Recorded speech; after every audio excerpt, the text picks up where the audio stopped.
Guys, as promised, I'm making a video about my car. I hope you enjoy. It's going to be kind of a mini review and also a story of why I got this car and how long I've owned it and some of the adventures I've been on it. Again, I hope you enjoy. Hey guys, Bike Kwando, or as some of you know me, Julian. Today I'm going to go grocery shopping. I'm feeling a lot better from this whole week of being sick with a cold and also having allergies. Today's just allergies. I'm feeling a lot better, a lot more awake and alert, which is great. But today I'm gonna show you a review, a year-long review of my car Vibondo. As some of you know, it is a 2006 Pontiac Vibe.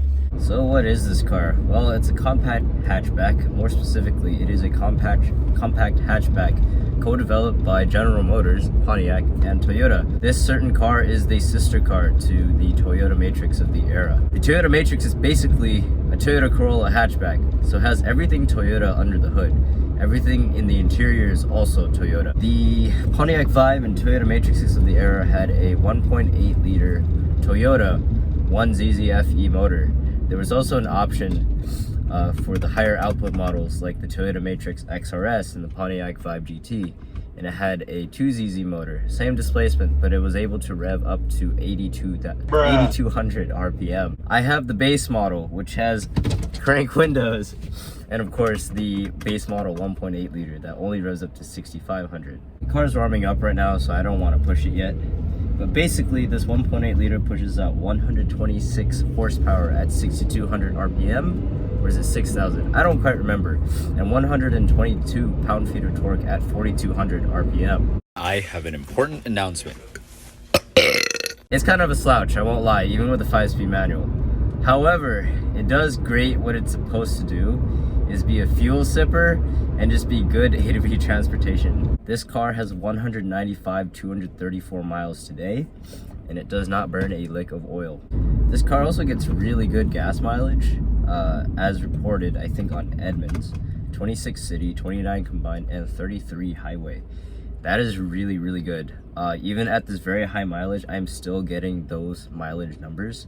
Sometimes better depending on the weather, and also dependent on my lead foot. One of the things I most admire about this car though, it handles pretty well. The first thing that I actually observed about this car was the steering ratio. A little bit more sharp than what you would find in a typical vehicle. My only gripe about it though is the amount of power steering that's given. When I'm on the highway, boy does this car feel light. I mean, this car can be tossed around. I wouldn't say at a very high degree, but it would require some focus and concentration to keep your car still on the highway. I'm only going 50 miles an hour right now, and I'm not sure you can hear this, but I have to speak louder. The wind noise in this car is not great. Of course, you know, I have to adjust the expectation. This is not a luxury car. It's not designed to be quiet. However, it's bearable. Hey yo.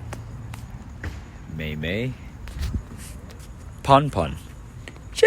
Last owner had the pleasure of installing brand new Michelin premises on here. That makes it a lot more quiet.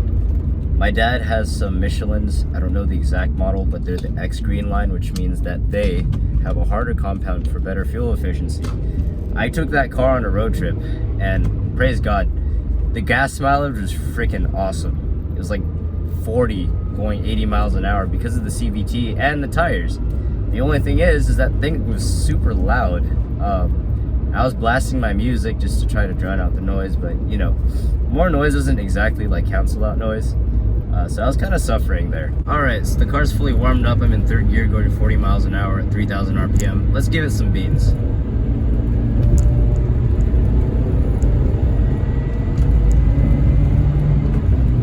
In about 6 seconds, we got to 45 to 60 in third gear, which is not bad. There's a little handling, a little downshift action, and I'm gonna give it beans going uphill.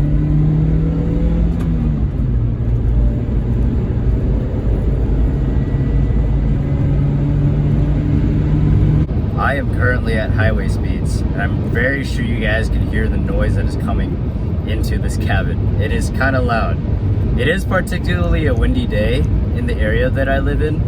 The wind actually blows northeast, and I'm going southwest right now, so I'm in the completely opposite direction. but this can give you a glimpse of how it may sound when the wind's blowing against you. Also, on the subject of noise, this motor is very buzzy at high RPM. I personally like it.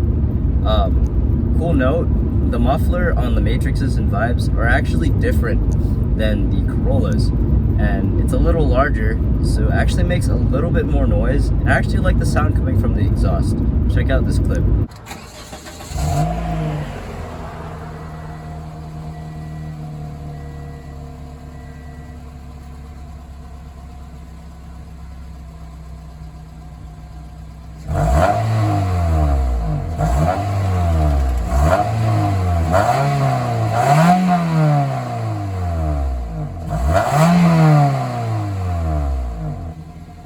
A few things I do have to say about the interior. One, it is very basic and sparse. I actually love that. That depends on the person though. The second thing is the seat comfort. If I'm awfully honest, I thought it was very uncomfortable first because I had a towel on the seat, made it feel harder.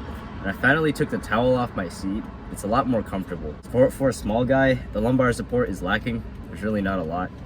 I may be young, but yeah, my back kind of like sucks. The other thing is though, the visibility in this interior is pretty good. Because I'm short, I actually have the seat pumped up about 3 or 4 pumps.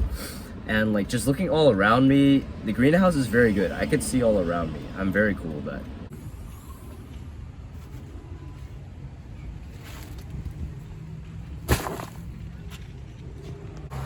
Bruh, bruh, bruh.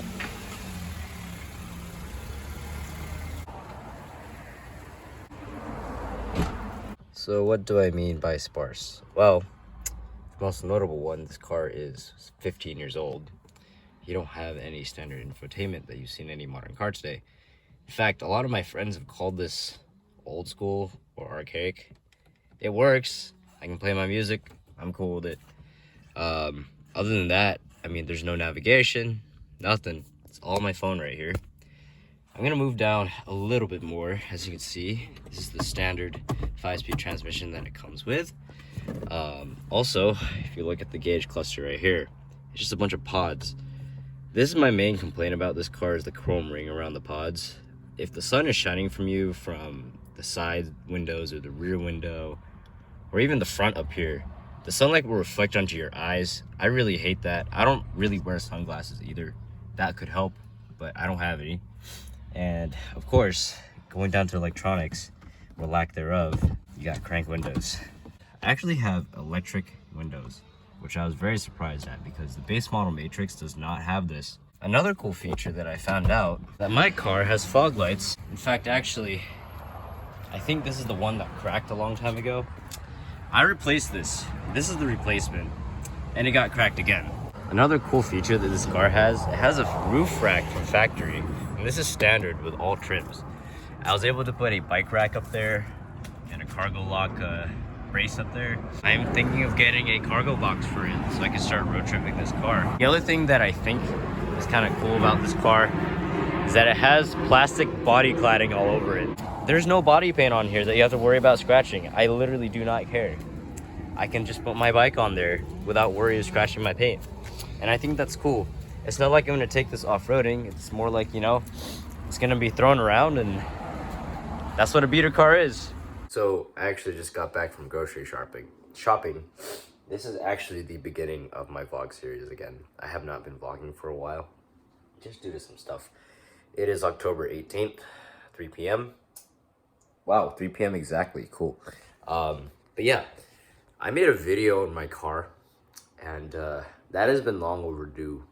I believe I owed some of my followers on my Instagram page at Vibando, the O being a 0. If you want to follow that, I'll put that right here. Anyway, yeah, some of you know that I didn't have the car for a little while, and that will be reflected in this video, or I should say in the video. Here's a quick story about the car. I bought it in June of 2020, and for about 6 months I used it for just daily driving and some road trips and stuff like that. November, I actually got in an accident with the vehicle. I hit my truck backing out of my driveway. However, in December, I actually had to transfer the title to my friend because he had gotten into an altercation with his car. His motor blew, so he needed a car to borrow, so I let him borrow it.